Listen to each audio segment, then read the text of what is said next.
Bonjour à tous, bienvenue pour cette deuxième journée papale dans ces 26e JMJ 2011 madrilène, et nous avons quitté Madrid. Nous sommes à 45 km.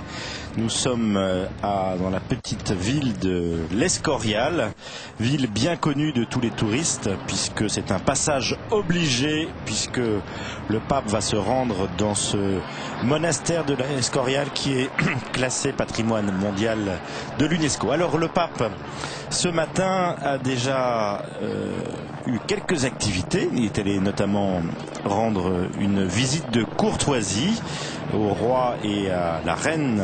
C'était dans le palais de la Zarzuela à Madrid, et le Saint-Père a donné une mosaïque qui est une vue de la place d'Espagne à Rome, où vous savez il y a cette colonne avec la statue de l'Immaculée Conception, où chaque 8 décembre le pape va se recueillir devant la statue de Notre-Dame. Voilà, visite tout à fait fraternelle. Il y avait le roi, la reine, ainsi que le prince des Asturies, sa femme et ses enfants. Voilà ce magnifique palais de l'Escorial, qui est un monastère, le monastère de Saint-Laurent de l'Escorial, qui est un grand complexe, à la fois monastère, musée, un collège, une grande bibliothèque, et puis il a été aussi palais royal. Et c'est un palais donc situé à un peu plus de 45 km au nord-ouest de Madrid. Vous voyez que nous sommes déjà dans les prémices des montagnes. Et puis depuis 1984, c'est donc un site du patrimoine mondial de l'UNESCO. Alors l'historique de ce grand palais a été commandé par le roi Philippe II pour la commémoration de sa victoire de Saint-Quentin sur les troupes d'Henri II, roi de France. Donc, alors, c'est vrai que pour les Français, ce n'est pas un des monuments les plus marquants pour nous. C'est une triste page de l'histoire de France, mais c'est un grand sanctuaire catholique où dans ce monastère on trouve une des plus grandes collections de reliques du monde catholique.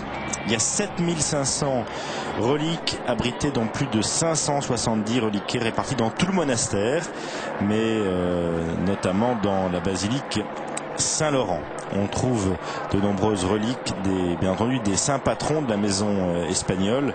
C'est Saint Jacques le Majeur et Saint Jérôme, ainsi que la maison de Bourgogne, les Bourbons, Saint-André. Alors on a vu le plan du bâtiment avec ses cours carrés disposés en échiquier qui rappellent la forme d'un grill, parce que vous savez que c'est un des instruments du martyre de Saint-Laurent. Et l'Escorial est un bâtiment pas très ibérique, pas très espagnol, puisque les toits d'ardoise et les tours ont plutôt une architecture flamande, et il y a aussi une forte influence italienne, puisque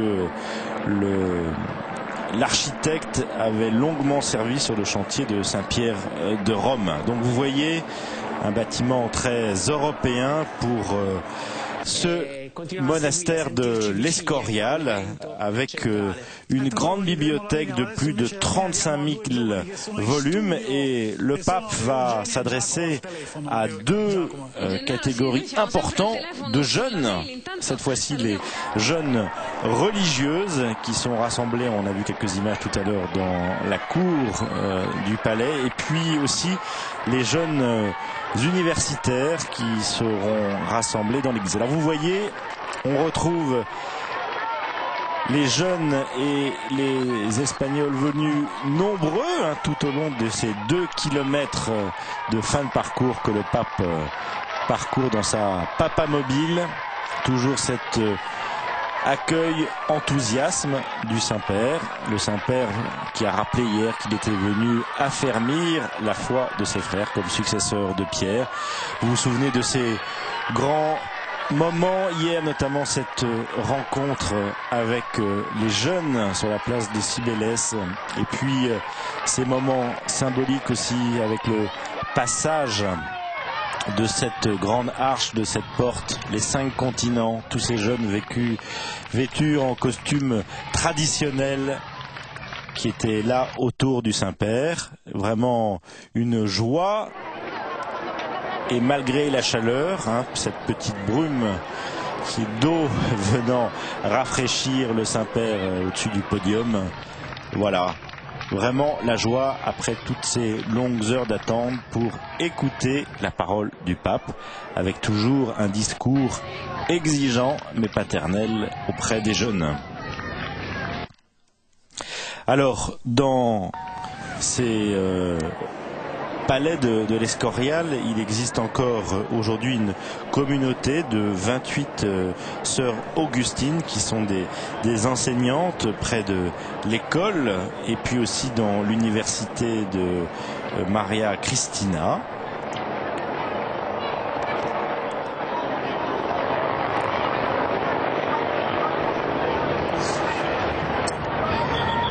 Et vous allez le voir cette année que le pape a demandé au service de reproduction, tout l'atelier de mosaïque du Vatican, de préparer différents cadeaux, puisqu'après la mosaïque de la place d'Espagne offerte au roi, tout à l'heure le pape va remettre une mosaïque de San Lorenzo. Ce va être le cadeau qu'il va remettre pour ce monastère, alors que nous voyons un drapeau scout en premier plan. On a vu à travers, vous savez, parmi les jeunes qui sont présents au JMJ, beaucoup sont issus des mouvements de scoutisme, mais aussi, comme l'a rappelé hier le cardinal archevêque de Madrid, en présentant un petit peu tous les jeunes présents. Il y avait notamment des jeunes de nombreuses congrégations, des mouvements de congrégation, des jeunes aussi de communautés nouvelles, des jeunes des universités, d'écoles, de mouvements d'action catholique, ces jeunes du monde entier. Rappelons qu'il y a une forte présence aussi de jeunes venant du Moyen-Orient, de Terre Sainte, des jeunes aussi venant d'Irak, dont souvent le séjour a été financé par les autres jeunes pour leur permettre de venir aussi participer à ce rassemblement de la jeunesse mondiale.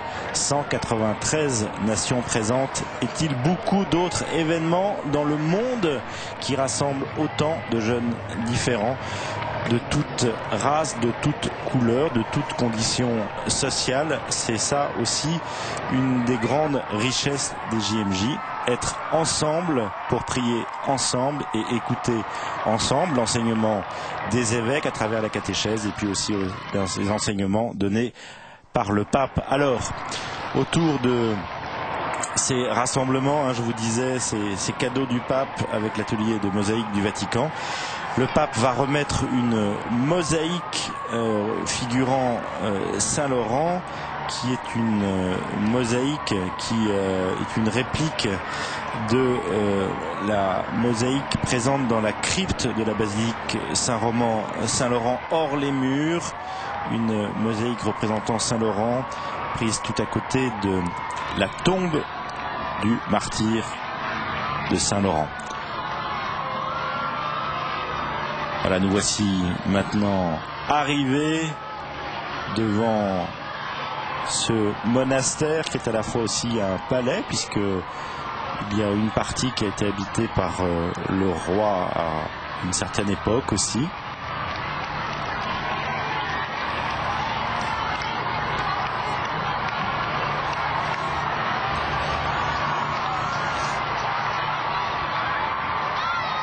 Il y a 1600 religieuses appartenant à plusieurs congrégations différentes, et puis des religieuses apostoliques, vous savez, qui sont au service de leurs frères dans l'enseignement, dans le service des enfants, dans le service des malades, et puis aussi des religieuses contemplatives qui sont là, des religieuses qui ont pu sortir de la clôture de leur couvent, et c'est quelque chose toujours assez exceptionnel pour les religieuses cloîtrées de sortir de leur monastère et notamment pour aller rencontrer le pape. Et on imagine bien que l'ambiance auxquelles elles sont confrontées aujourd'hui doit les enthousiasmer, mais elles ne sont pas tout à fait habituées à autant de bruit enthousiaste fait par les jeunes.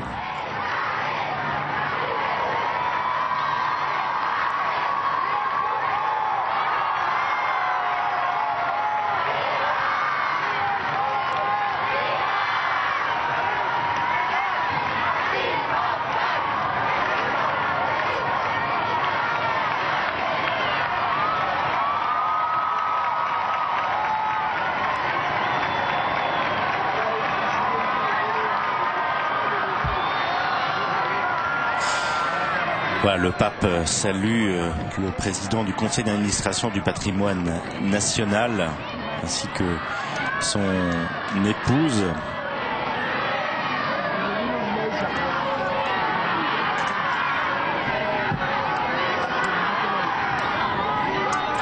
Voilà, le pape accompagné du cardinal archevêque.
Voilà le supérieur des Augustiniens.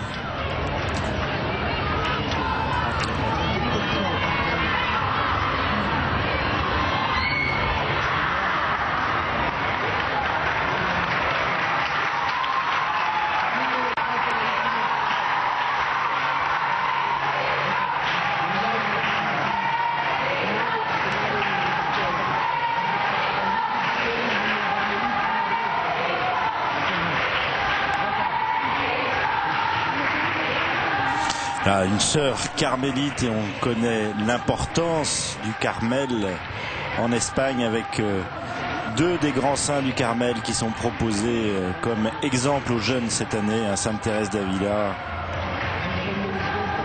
la grande Sainte Thérèse, et Saint Jean de la Croix.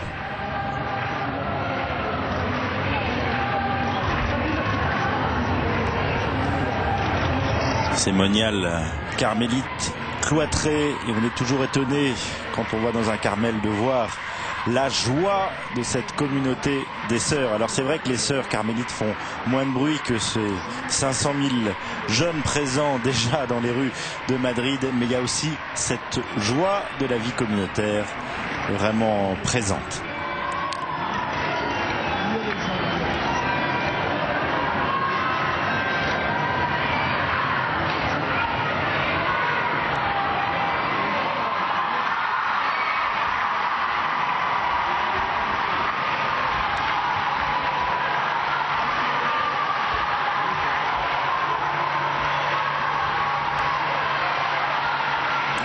Et vous voyez, vous entendez plutôt que les jeunes religieuses savent aussi se faire entendre pour marquer leur présence et leur joie d'accueillir le Saint-Père.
Alors vous savez qu'en espagnol, Benoît se dit Benedicto.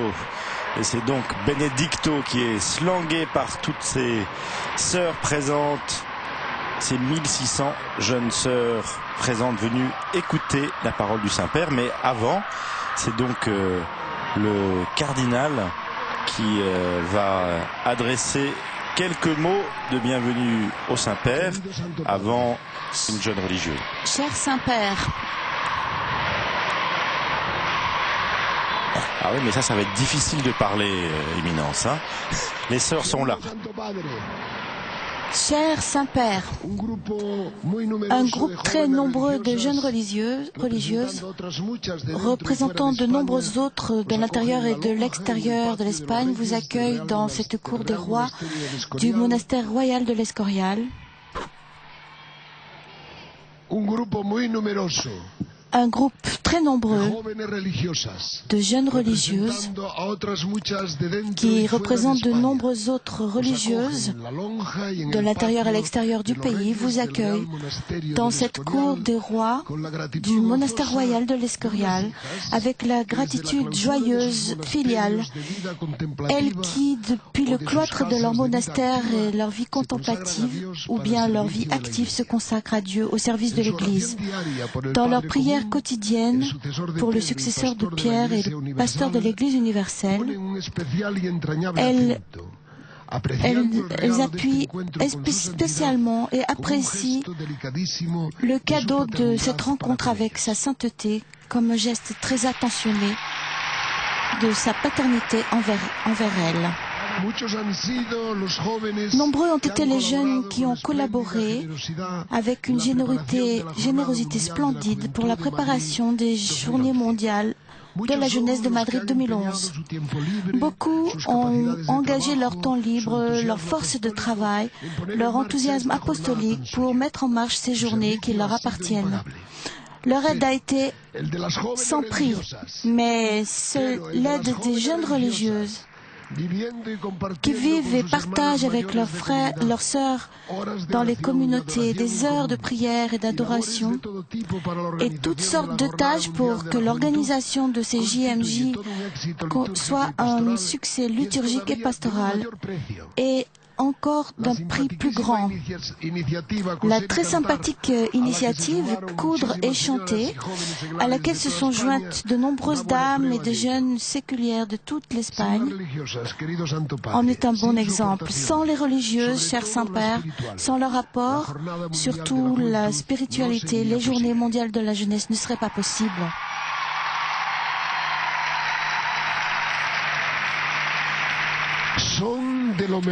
Elles représentent le meilleur de la jeunesse de l'Église et de la société et bien sûr de l'Espagne.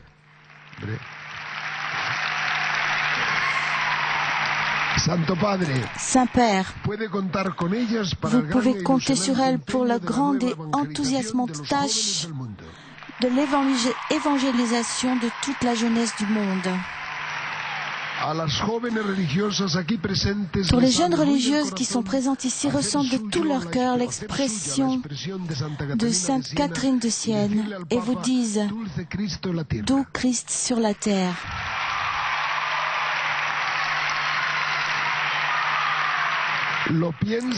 Elles le pensent.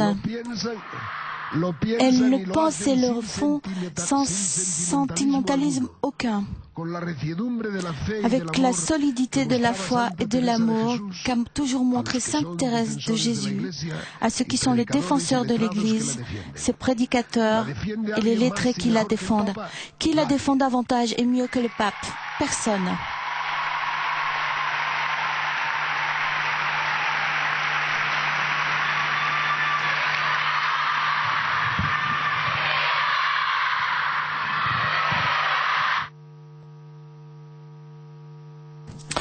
Voilà, accueil enthousiaste avec ces mots forts du cardinal, donnant ainsi l'explication sur toute la présence de ces sœurs, qui sont elles aussi des sentinelles du matin, des sentinelles des veilleuses, et portant dans la prière toute l'organisation de ces JMJ.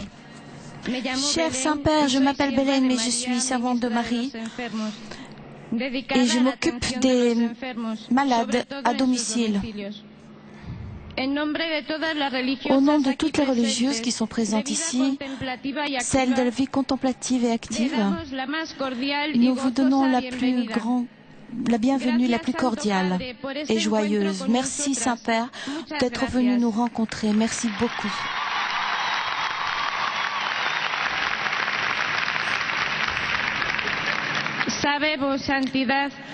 Nous savons, sainteté, combien vous estimez vous donner de prix à la vie consacrée, comme l'expression visible de la sainteté de l'Église. L'Église est sainte car elle est unie à Christ. Et parce qu'en son sein fleurit la sainteté comme un jardin merveilleux de différentes fleurs. Toutes celles qui sommes ici réunies, nous voulons vivre dans la sainteté. Et même si nous savons que le chemin n'est pas facile, nous avons confiance dans la grâce de Christ, dans la communion de l'Église et dans le magistère de votre sainteté qui nous stimule constamment pour cela, qui nous encourage.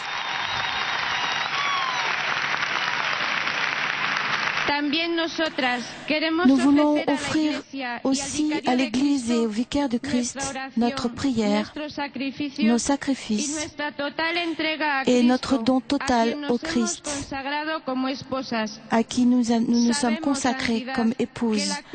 Nous savons, sainteté, que la croix que Dieu a posée sur vos épaules est très lourde. Nous voulons vous dire que vous ne la portez pas seule. Vous pouvez compter avec nous.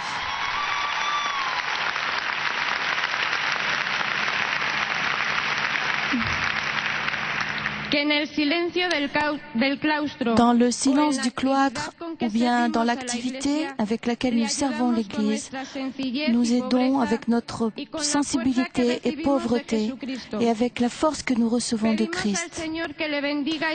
Nous demandons au Seigneur qu'il vous bénisse et vous soutienne, vous console et vous renforce et vous remplisse de la joie et de la paix du Saint-Esprit pour guider notre Église. Merci Saint-Père. Et comptez toujours sur nous.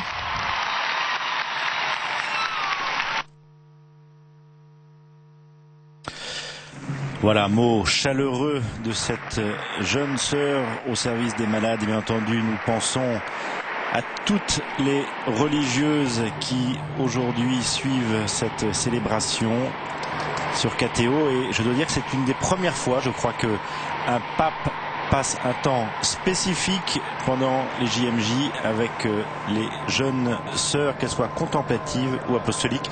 Et nous écoutons maintenant la parole du Saint-Père.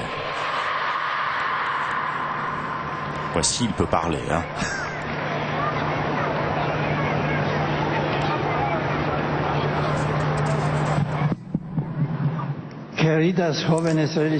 Chères jeunes religieuses,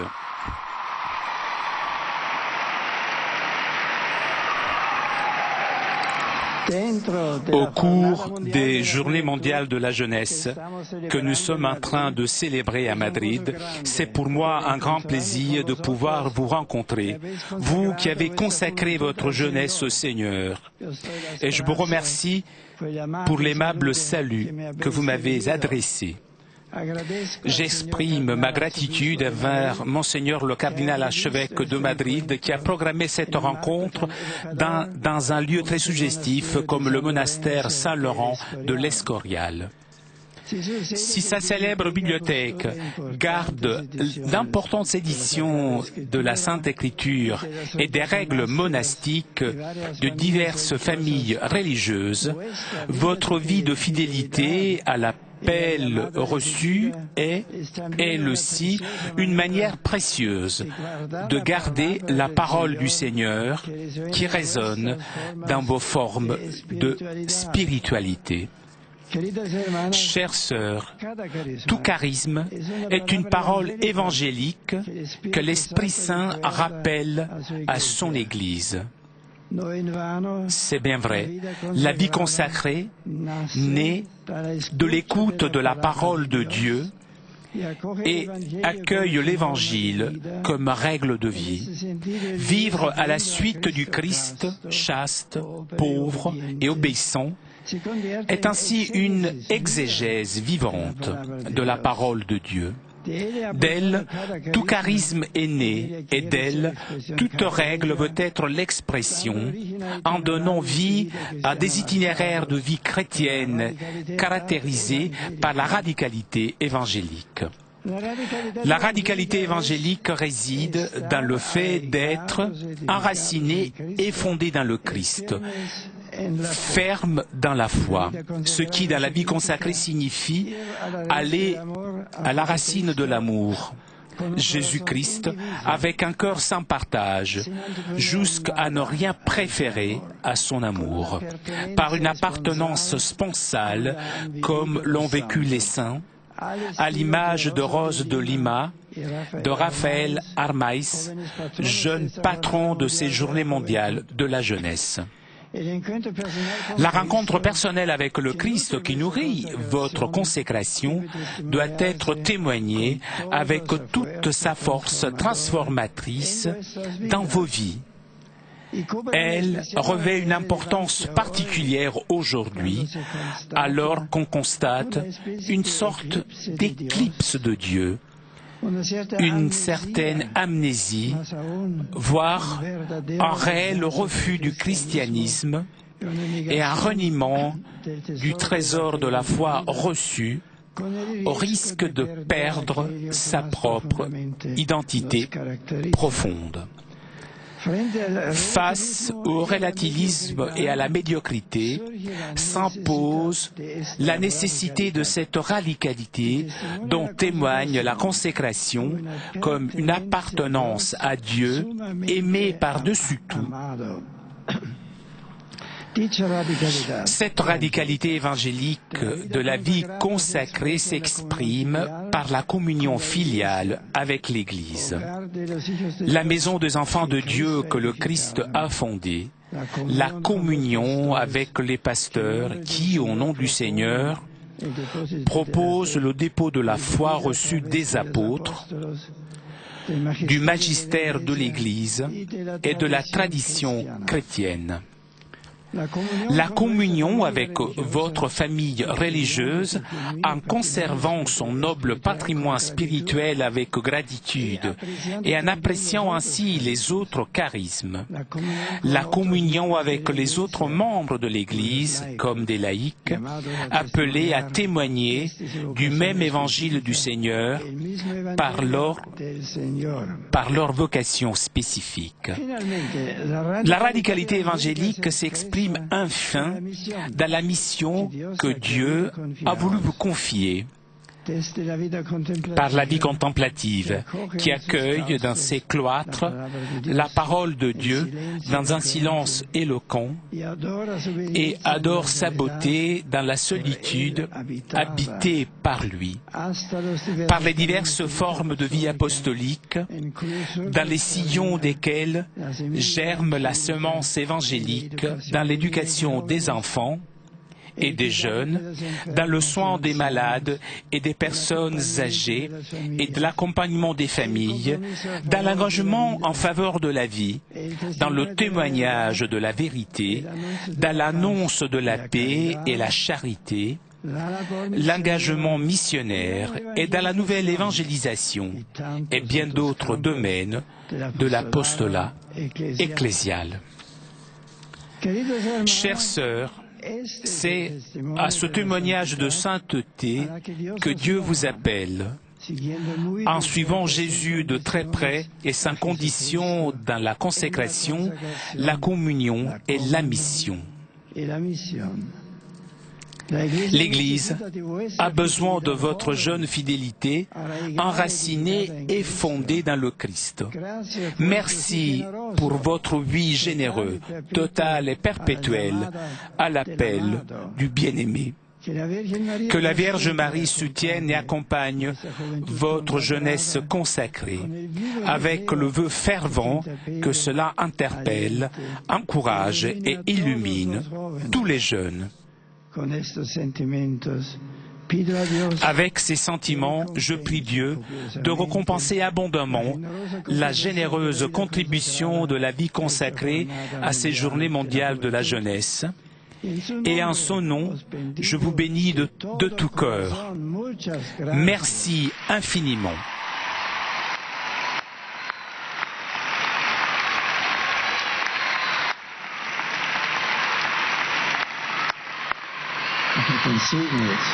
Seid das Vater unser und den Segen.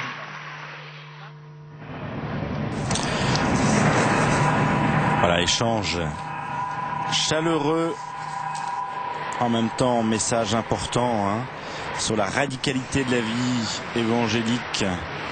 Cette vie consacrée s'exprime par la communion filiale avec l'Église. Pater noster, qui es in celis, sanctificetur nomen tuum, adveniat regnum tuum, fiat voluntas tua, sicut in cielo et in terra. Panem nostrum quotidianum da nobis hodie, et dimitte nobis debita nostra, sicut et nos dimittimus debitoribus nostris, et ne nos inducas in tentationem, sed libera nos a malo. Dominus vobiscum, et cum spiritu tuo, sit nomen Domini benedictum, ex hoc nunc et usque in saeculum, adiutorium nostrum in nomine Domini, benedicat vos omnipotens Deus, Pater et Filius et Spiritus Sanctus. Amen. Muchas gracias a todos vosotros. Merci à vous tous.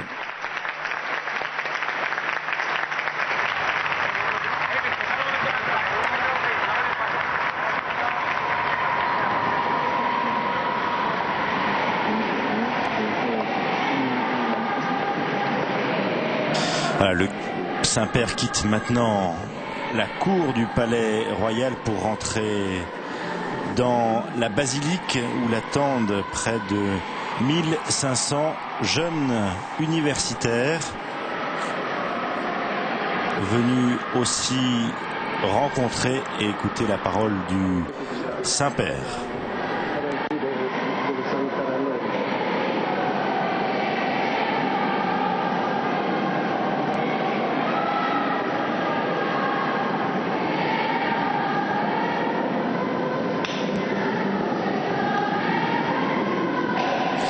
Comme je vous disais, dans cette magnifique basilique, de nombreuses reliques sont présentes.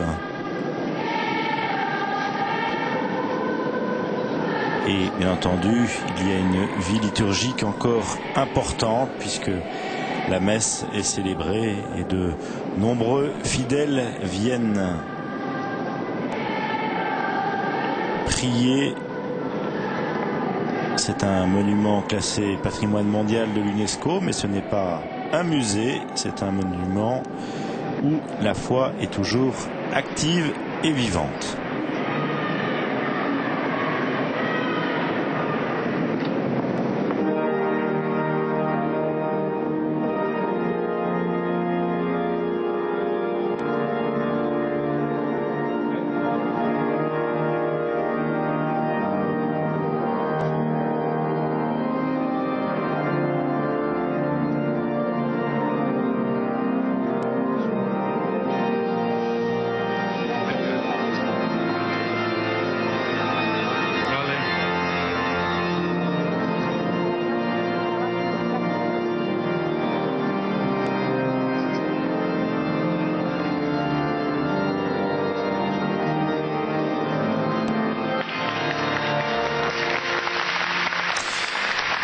Le Saint-Père salue des jeunes professeurs d'université en tenue traditionnelle.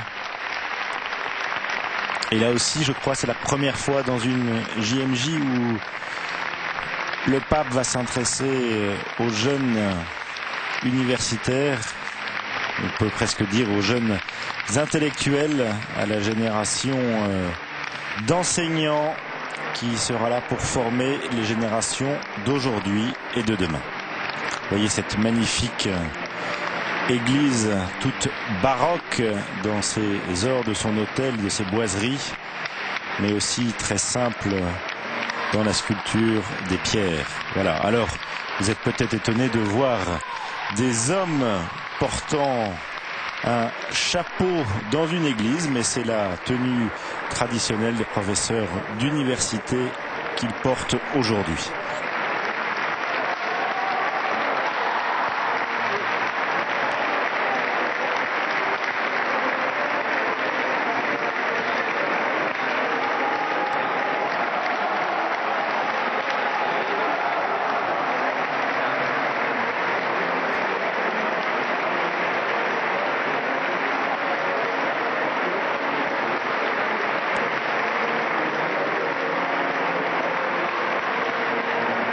Voilà, puis vous remarquerez les différentes couleurs des tenues marquant ainsi l'origine de chaque université présente. Orange, bleu, violet, jaune, vert, rouge, marron.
Voilà, le Saint-Père s'arrête, échange brièvement quelques mots avec ces jeunes originaires de toute l'Espagne.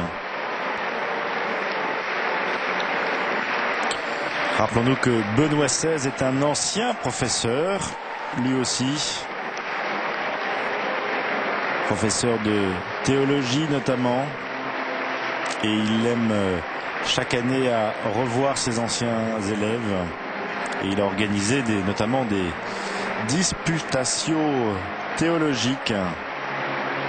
Voilà, il sait l'importance de l'enseignement et la transmission de la connaissance à toutes les générations.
Alors, on a pu admirer le retable magnifique de cette basilique.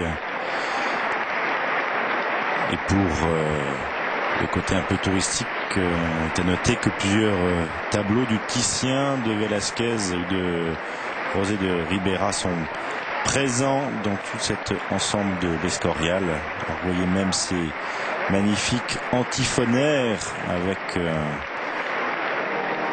vraiment une peinture magnifique de toutes les enluminures.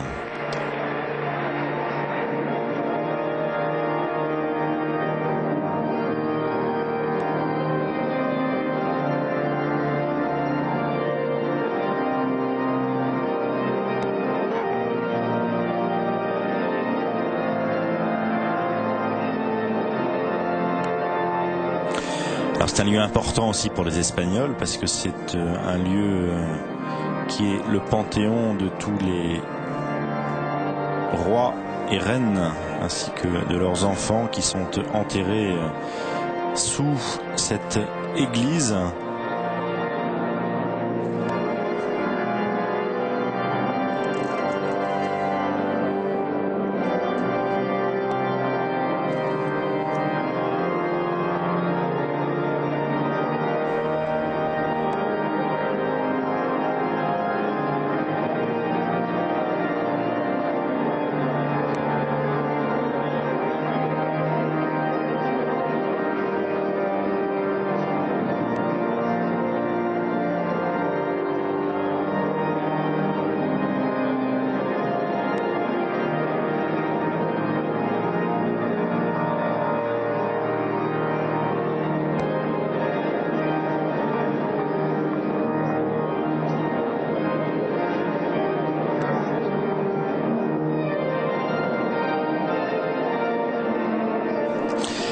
Alors je vous disais tout à l'heure qu'il y avait une magnifique bibliothèque de plus de 35 000 volumes et parmi les ouvrages remarquables on trouve le cahier personnel de Sainte Thérèse et quelques-uns des manuscrits arabes très richement décorés et illustrant un planétarium florentin qui illustre la course des planètes selon les principes de Ptolémée et de Copernic.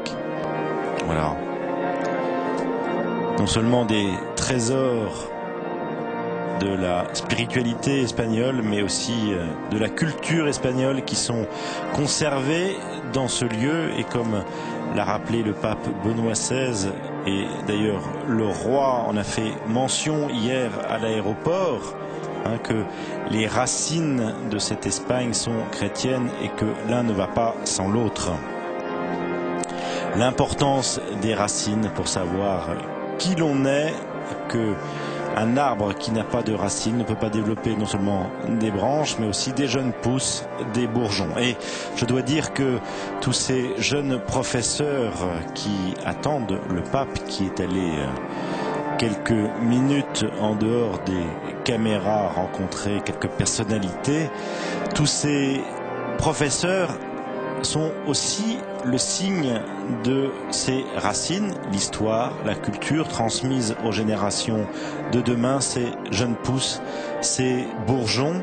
Et on voit l'importance que Benoît XVI aujourd'hui prend du temps pour rencontrer les religieuses qui sont des témoins de la prière et aussi du don à travers la vie consacrée, pour le don aussi de la prière souvent gratuite pour les religieuses cloîtrées, et puis ce don aussi de leur vie pour cette dimension apostolique des religieuses au service de leurs frères.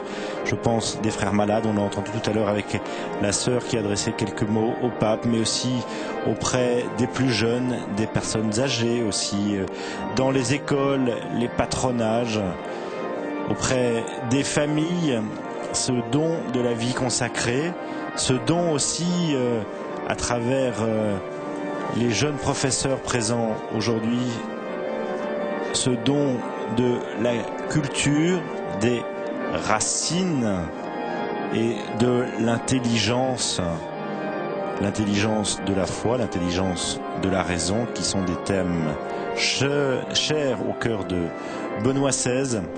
demain dans les JMJ, avant de rejoindre les jeunes pour la grande veillée, bien entendu que nous pourrons suivre en direct demain soir. Le Saint-Père ira aussi rencontrer des handicapés à la fondation de l'Institut Saint-Joseph, qui est tenu par l'ordre hospitalier des frères de Saint-Jean-de-Dieu. Voilà, importance de la transmission, importance du témoignage, importance aussi d'être présent auprès des plus petits, des plus faibles.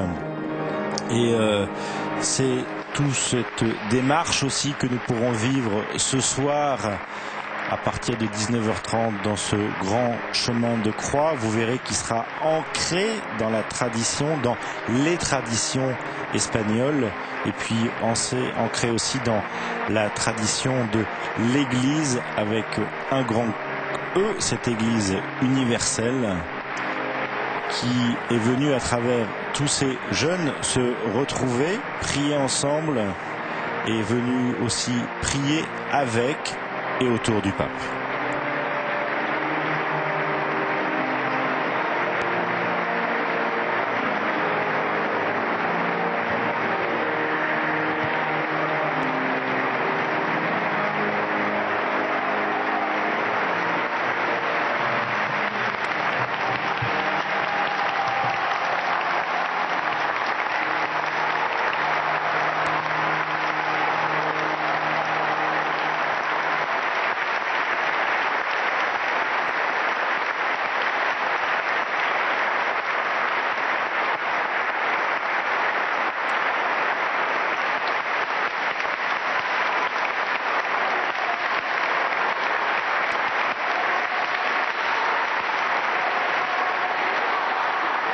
Voilà, je vous parlais tout à l'heure de la mosaïque réalisée par les ateliers du Vatican, qui est placée à côté du pape. Mais avant d'écouter le pape et le cardinal... Ah non, on écoute le cardinal tout de suite alors. Cher Saint-Père, vous trouvez ici une brillante représentation des professeurs, des jeunes professeurs universitaires dédiés à l'enseignement et à la recherche dans les universités catholiques d'Espagne et d'autres nombreux pays de 5 continents, et dans les universités d'initiative sociale et de l'État. Ils se sont rassemblés au sein de cette vénérable et belle basilique du monastère royal de Saint-Laurent de l'Escorial pour rencontrer le pape. La nouvelle que le Saint-Père avait voulu inclure dans le programme des événements des JMJ de Madrid, une rencontre avec elle, c'est la première fois que cela arrive dans l'histoire de ces journées, a été accueillie dans les nombreux secteurs de la vie universitaire, spécialement en Espagne, avec un intérêt particulier et des sentiments de gratitude profonde. Ils connaissent votre préoccupation pour le présent et le futur de la jeunesse qui accède à la formation supérieure de l'université avec des attentes professionnelles et attendent de réaliser leurs projets de vie ne sont pas toujours satisfaits et souvent mis en échec. Le pape connaît de l'intérieur depuis ses plus jeunes années l'institution universitaire et les vicissitudes en tout genre que celle-ci a traversées depuis la fin de la Seconde Guerre mondiale, aussi bien dans le vieux monde comme dans le nouveau, et dans les pays d'Europe, de l'Amérique du Sud et dans d'autres régions de la planète. Sans professeurs universitaires, avec des vocations affirmées et ressenties au service de la vérité, le dialogue foi, raison, théologie, philosophie, science, il serait beaucoup plus difficile d'atteindre avec la bonne nouvelle de Jésus-Christ, rédempteur de l'homme, l'esprit et le cœur des jeunes. Dans ce monastère, aussi génialement étudié par Reinhold Schneider dans son bel essai Philippe II, Religion au pouvoir, il est indispensable de rendre présent la mémoire d'un temps et d'un espace politique, juridique et culturel, l'Espagne de la seconde moitié du XVIe siècle, dans lequel l'étude approfondie de la pensée théologique et juridique et son intime relation avec la science et les arts de l'époque et ses plus belles expressions basées sur une attitude intellectuelle et spirituelle caractérisée par l'humilité de la recherche de Dieu, plus concrètement dans l'adoration de Jésus Jésus dans l'Eucharistie, la source ultime de la vérité qui sauve l'homme et l'humanité. Nombreuses sont les ombres qui ont traversé cette période si transcendantale pour l'histoire d'Espagne et du monde. Mais plus nombreuses encore sont ces lumières. Sainte Thérèse de Jésus, la grande et géniale réformatrice du Carmel et docteur de l'Église, dont nous conservons dans cette bibliothèque quelques-uns des plus célèbres manuscrits, incarne comme personne cet exemple extraordinaire de la recherche à travers les chemins de l'Église, à travers lesquels cette société et cette Église de l'Espagne du XVIe siècle, l'Espagne du siècle d'or, s'avançaient dans la recherche de l'université. Saint-Père, les jeunes professeurs universitaires qui vous ont accueillis avec autant de chaleur et d'affection sont tout à fait conscients que la parole du pape sera pour eux, dans ces moments aussi critiques de l'humanité, une lumière qui les guidera dans le développement chrétien de leurs tâches intellectuelles et éducatives, fidèles à la vocation reçue et ouverts au don de sagesse qui vient de l'Esprit Saint. Il vous remercie de fond du cœur et nous vous remercions. Merci, merci beaucoup, Saint-Père.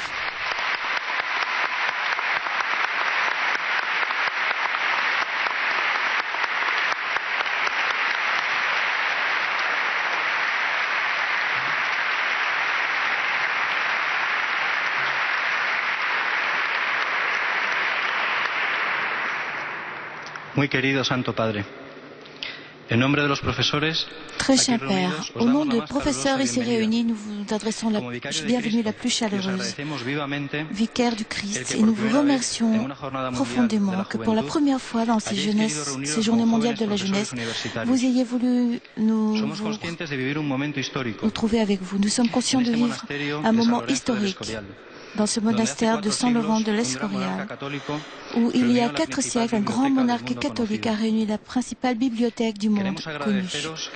Nous voulons vous remercier, cher Saint-Père, pour votre magistère fécond sur la vocation universitaire et particulièrement sur la relation entre la science et la foi et sur le lieu central de la religion révélée dans la société actuelle. Vos discours historiques à l'université de Ratisbonne et chez les Bernardins de Paris sur le lien entre la théologie chrétienne et les racines de la culture européenne ont été pour nous tous une aide très grande pour nous situer dans juste le débat intellectuel dans lequel nous croyons. Comment ne pas nous souvenir de la première exposition par votre sainteté chez les Bernardins? Ce qui est la base de la culture de l'Europe, la recherche de Dieu, la disponibilité pour l'écouter, est encore aujourd'hui le fondement de toute vraie culture. Votre condition d'insigne professeur universitaire vous rend particulièrement sensible à nos inspirations, nos inquiétudes, dans une époque dans laquelle il n'est pas facile de vivre comme un chrétien cohérent dans l'ambiance universitaire. Beaucoup d'entre nous ont vécu une relation personnelle de conversion au Christ. Et dans la raison et la connaissance, ça a été une aide efficace à toute l'action de grâce, et non pas le contraire. La récente béatification du cardinal John Henry Newman a été pour tous les catholiques un signe éloquent de l'importance que votre sainteté donne à la dimension intellectuelle de la foi chrétienne. Nous croyons que l'université est une ambiance merveilleuse pour évangéliser la jeunesse, dans laquelle les professeurs catholiques nous pouvons annoncer l'évangile et être ferments des communautés qui vivent dans l'harmonie et l'amour mutuel de la foi. La devise « Charité dans la vérité » résume à la perfection cette noble aspiration pour laquelle son magistère et sa propre vie et votre propre vie nous encouragent et nous réconfortent. Merci Saint-Père, soyez bienvenus.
Magnifique Ave Maria, interprété par une des nombreuses manécanteries espagnoles. Thomas Luis de Victoria fait aussi partie du patrimoine spirituel et culturel espagnol donné à l'humanité. Nous allons maintenant écouter le message du pape adressé à ces jeunes professeurs d'université.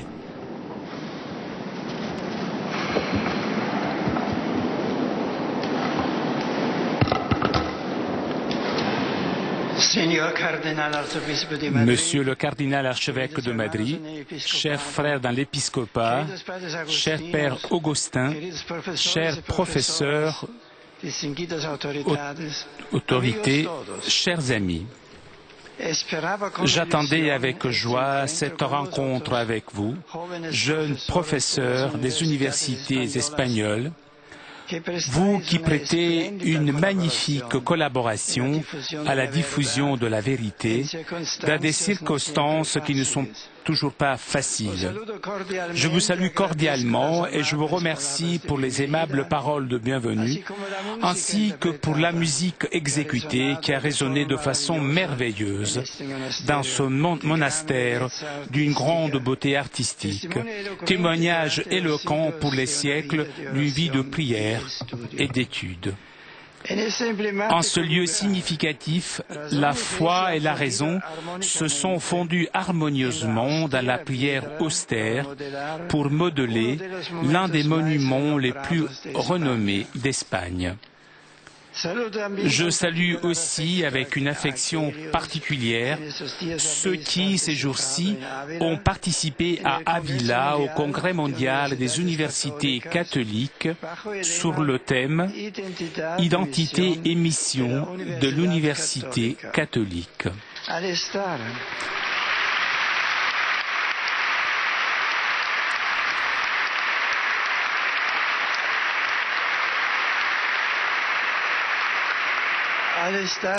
En étant parmi vous, me reviennent à l'esprit mes premiers pas comme professeur à l'université de Bonn, quand on constatait en cœur les blessures de la guerre et que les carences matérielles étaient nombreuses. Tout était remplacé par un vif désir d'une activité passionnante, le contact avec des collègues de diverses disciplines et le souhait de répondre aux inquiétudes ultimes et fondamentales des étudiants.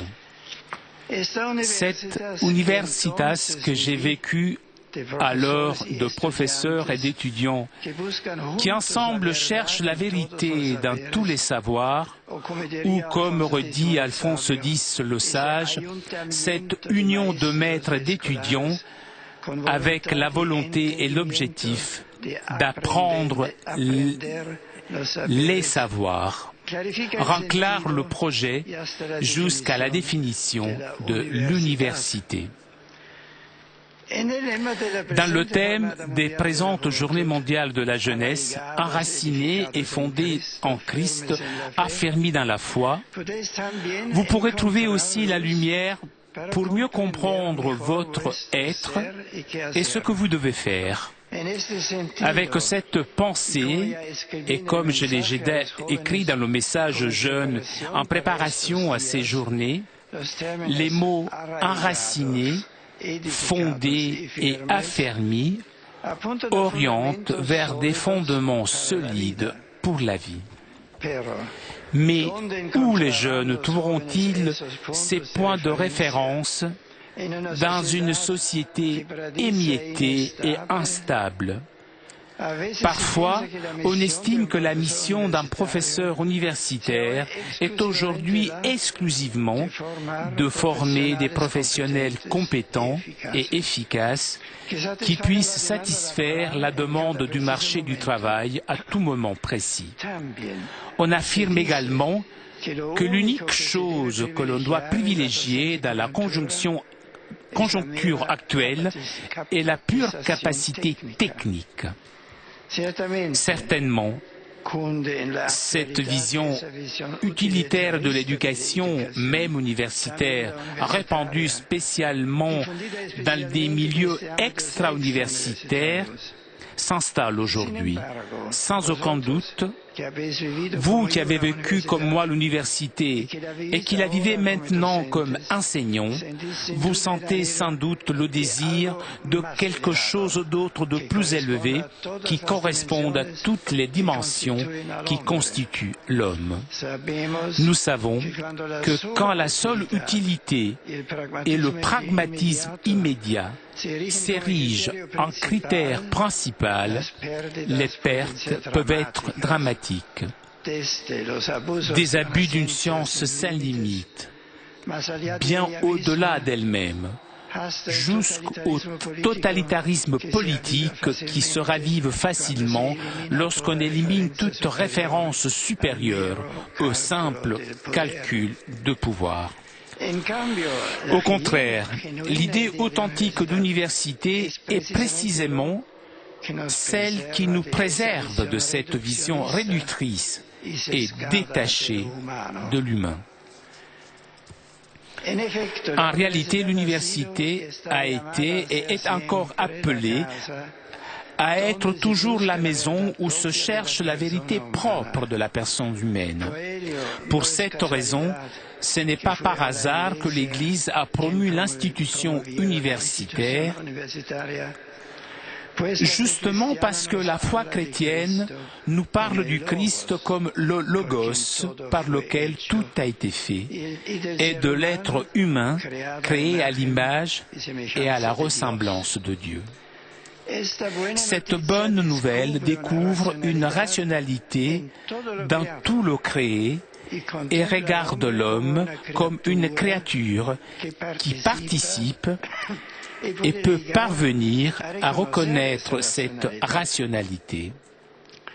L'université incarne donc un idéal qui ne doit pas perdre sa vertu ni à cause d'idéologies formées au dialogue rationnel, ni par servilité envers une logique utilitaire du simple marché qui voit l'homme comme un simple consommateur. C'est là votre mission importante et vitale. C'est vous qui avez l'honneur et la responsabilité de transmettre cet idéal universitaire. Un idéal que vous avez reçu de vos prédécesseurs, dont beaucoup d'humbles disciples de l'Évangile et qui, en tant que tels, se sont convertis en géants de l'Esprit. Nous devons nous sentir leurs continuateurs dans une histoire bien distincte de la leur, mais dans laquelle les questions essentielles de l'être humain continuent à réclamer notre attention et nous poussent à aller de l'avant. Avec eux, nous nous sentons unis à cette chaîne d'hommes et de femmes qui se sont engagés à proposer et à rendre crédible la foi devant l'intelligence des hommes. Et la façon de la faire ne signifie pas seulement l'enseigner, mais encore plus le vivre, l'incarner, de sorte que le logo lui-même s'incarne pour placer sa demeure parmi nous. En ce sens, les jeunes ont besoin de maîtres authentiques, des personnes ouvertes à la vérité totale dans les différentes branches du savoir, sachant écouter et vivant à l'intérieur d'elles-mêmes ce dialogue interdisciplinaire. Des personnes convaincues surtout de la capacité humaine d'avancer sur le chemin vers la vérité. La jeunesse est le temps privilégié pour la rencontre et la rencontre de la vérité. Comme le disait Platon, cherche la vérité tant que tu es jeune, parce que si tu ne le fais pas, ensuite elle te chappera des mains. Cette haute aspiration est la plus valable que vous puissiez transmettre personnellement et vitalement à vos étudiants. Et pas simplement quelques techniques matérielles et anonymes ou quelques froides données utilisées seulement de façon fonctionnelle. Aussi, je vous exhorte de tout mon cœur à ne jamais perdre cette sensibilité et ce désir ardent de la vérité, à ne pas oublier que l'enseignement n'est pas une communication aride de contenu, mais une formation des jeunes que vous devez comprendre et rechercher, chez lesquels vous devez susciter cette soif de vérité qu'ils ont au plus profond d'eux-mêmes et qu'ils cherchent à assouvir. Soyez pour eux un encouragement et une force. Pour ce motif, il faut tenir à l'esprit en premier lieu que le chemin vers la vérité complète engage aussi l'être humain tout entier. C'est un chemin de l'intelligence et de l'amour, de la raison et de la foi. Nous ne pouvons pas avancer dans la connaissance de quelqu'un si l'amour ne nous anime pas, ni non plus aimer quelqu'un dans lequel nous ne voyons pas de rationalité. Étant donné qu'il n'y a pas l'intelligence, puis l'amour. Il y a l'amour riche d'intelligence et l'intelligence pleine d'amour. Si la vérité et le bien restent unis, de même la connaissance et l'amour. De cette unité découle la cohérence de vie et de pensée, l'exemplarité qu'on exige de tout bon éducateur. En deuxième lieu, il faut considérer que la vérité elle-même est toujours au-delà de nos efforts. Nous pourrons la chercher, nous approcher d'elle, mais nous ne pouvons pas la posséder totalement, ou mieux, c'est elle qui se propose à nous et elle qui nous motive. Dans l'œuvre intellectuelle et d'enseignement, l'humilité est une vertu indispensable qui nous protège de la vanité, laquelle ferme à l'accès à la vérité. Nous ne devons pas attirer les étudiants à nous-mêmes, mais les mettre en route vers cette vérité que tous nous recherchons. Dans cette tâche, le Seigneur vous aidera, lui qui vous demande d'être prévenant et efficace comme le sel, comme la lampe, qui donne de la lumière sans faire de bruit. Tout ceci nous invite à tourner toujours notre regard vers le Christ, sur le visage duquel resplendit la vérité qui nous illumine, mais qui est aussi le chemin qui nous conduit à une plénitude durable, puisqu'il est le voyageur qui est à nos côtés et qui nous soutient de son amour. Liés à lui, vous serez de bons guides pour nos jeunes. Avec cette espérance, je vous confie à la protection de la Vierge Marie, trône de la sagesse, pour qu'elle fasse de vous des collaborateurs de son Fils, par une vie pleine d'attention pour vos semblables et féconde en fruits, aussi bien de connaissance que de foi, pour vos étudiants. Merci beaucoup.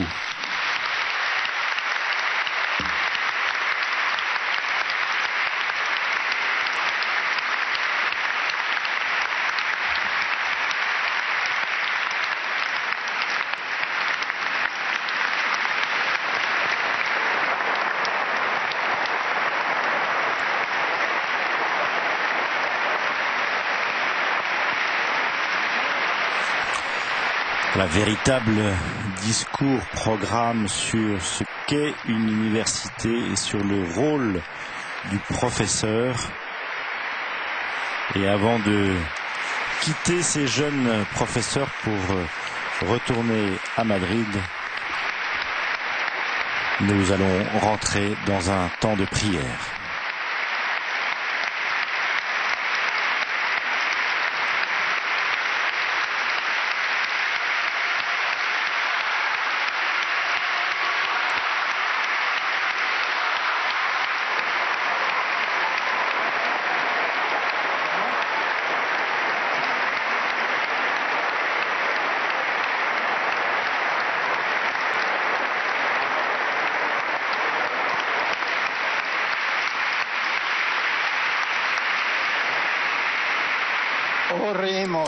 Prions. Seigneur Jésus-Christ, notre Dieu, qui pourra chanter tes louanges si, en contemplant tes œuvres, leur nombre est immense et leur grandeur infinie? Aucune formule de foi n'ose exprimer ton être, puisque dépasse toute sagesse. Si la capacité de l'esprit humain n'arrive pas à engobler ton immensité, nous devons croire avec simplicité et humilité, proclamer la Trinité en la divine utilité. Dieu miséricordieux, fais grandir notre foi dans notre cœur et restaure en nous la forme de ton image et ressemblance. Nous croyons que tu es venu comme un Rédempteur et nous attendons ton retour glorieux en majesté. Écoute-nous, notre Dieu, toi qui es l'unité stable et la Trinité indivisée. À ceux qui ne cessent de louer les anges et les archanges pour les siècles des siècles. El Padre, luz indeficiente autor de los astros, ilumine vuestras mentes para conocer la verdad revelada. Que le Père illumine vos esprits. Que le Père vous concède sa vérité. Que le Saint-Esprit vous guide jusqu'à la possession du bien suprême. Padre, Hijo y el Espíritu Santo, descienda sobre vosotros.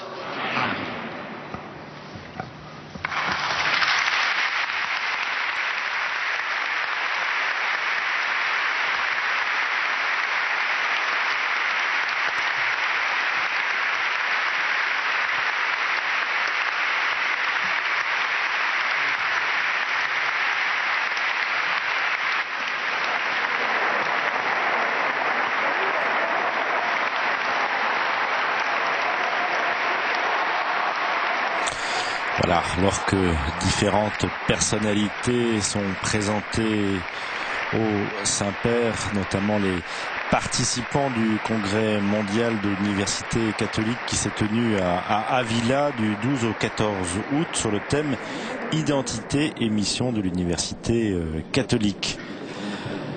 Voilà, nous allons maintenant quitter ce monastère royal d'Escorial, puisque le pape, après avoir salué ces différentes personnalités, on va quand même écouter le magnifique chant de la chorale avant de partir d'Escorial.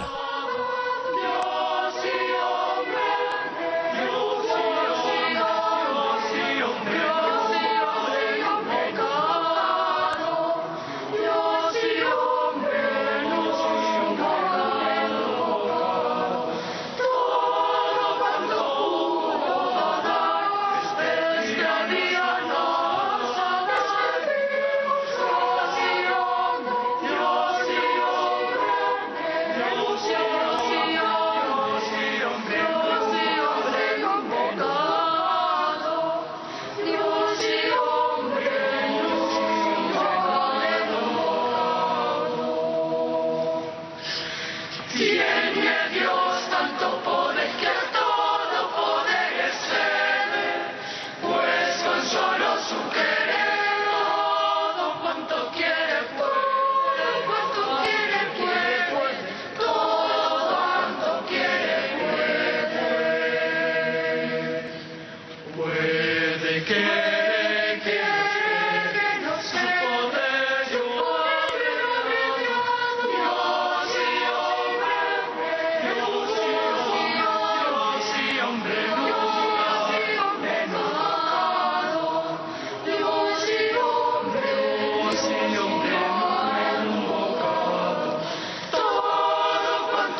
Voilà, nous quittons maintenant cette église du monastère royal d'Escorial. Après ces deux moments forts, les religieuses puis les jeunes professeurs d'université.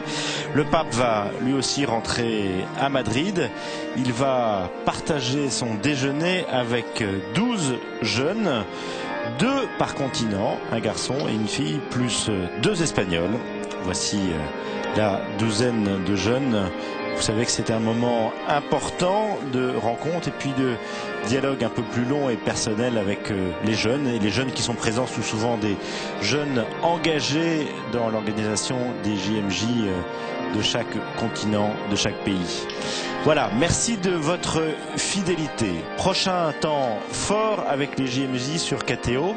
C'est tout à l'heure à partir de 16h, la diffusion de la catéchèse sur le thème Enraciné en Christ du cardinal Monsengo Passigna, l'archevêque de Kinshasa. Et puis, moment aussi important, très important, c'est ce soir à partir de 19h30, peut-être un petit peu avant. Vous savez que nous sommes à l'heure espagnole, donc avec des horaires un peu variables. Ce sera le grand chemin de croix avec les jeunes dans les rues de Madrid. Je vous rappelle que vous pouvez voir ou revoir toutes les célébrations ainsi que tous les reportages de nos envoyés à Madrid sur le site internet de KTO. Et je vous rappelle aussi que vous pouvez suivre ou voir en différé sur votre smartphone aussi. Vous allez sur mobile.ktotv.com et ainsi vous pouvez suivre loin de chez vous toute la vie des JMJ. Merci de votre fidélité. On se retrouve tout à l'heure à partir de 19h30 pour vivre en direct ce grand chemin de croix des JMJ 2011.